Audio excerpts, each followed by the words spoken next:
Говорили о встрече. We talked about the meeting and the Donbass, compared with other regions in which Russia has sowed enmity and discord. In general, Ukraine was devoted to the most of the discussion. The military themselves spoke about this when they came out to reporters with the result. Obviously, Kyiv's allies are aware of everything in detail. Russia's war against Ukraine is the gravest threat to Euro-Atlantic security in decades.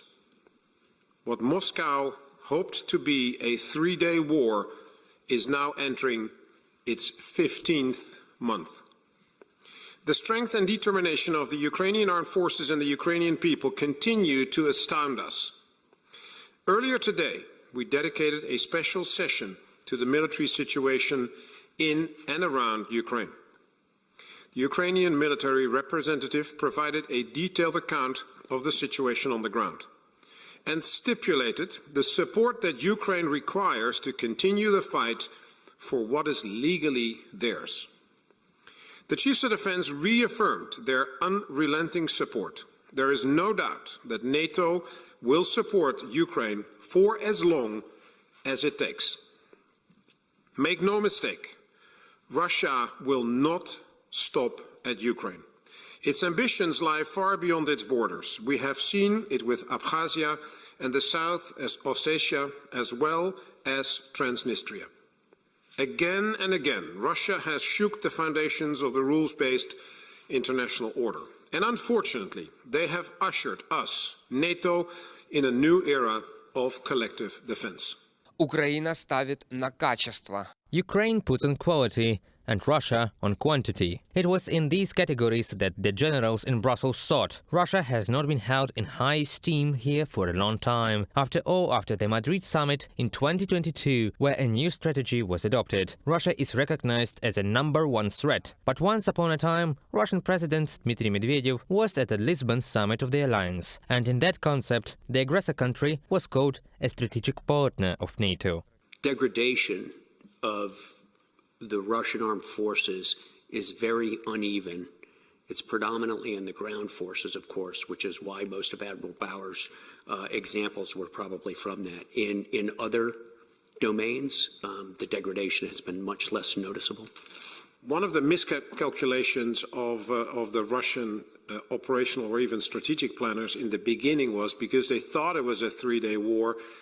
They forgot to inform a number of people in the execution. They actually didn't have their logistics in place. After a couple of days, they ran out of fuel with the tank army. That is not because they don't have fuel in Russia, but because they had it in the wrong place. So logistics is, every war after, let's say, 4, 5, 6 days becomes about logistics. And that's what you see in Ukraine. And that has a connection to other issues that we have as well, which is the ability in your society to actually produce everything that you have lost, like ammunition, like new vehicles, like new artillery pieces, like new tanks, let alone new people, but that's a different production cycle. But I mean, that is about mobilization and about conscription and that sort of thing. So you need to find ways to find new people as well for your armed forces. But on the materiel side, you actually see that the Russians are now starting to use very old material, very old capabilities. The T-54 tanks that we now see in the battlefield, the 54 is actually related to the year of design, 1954. But the problem is they still have a lot of T-54s. So it is still, in terms of numbers, quantity, it is an issue.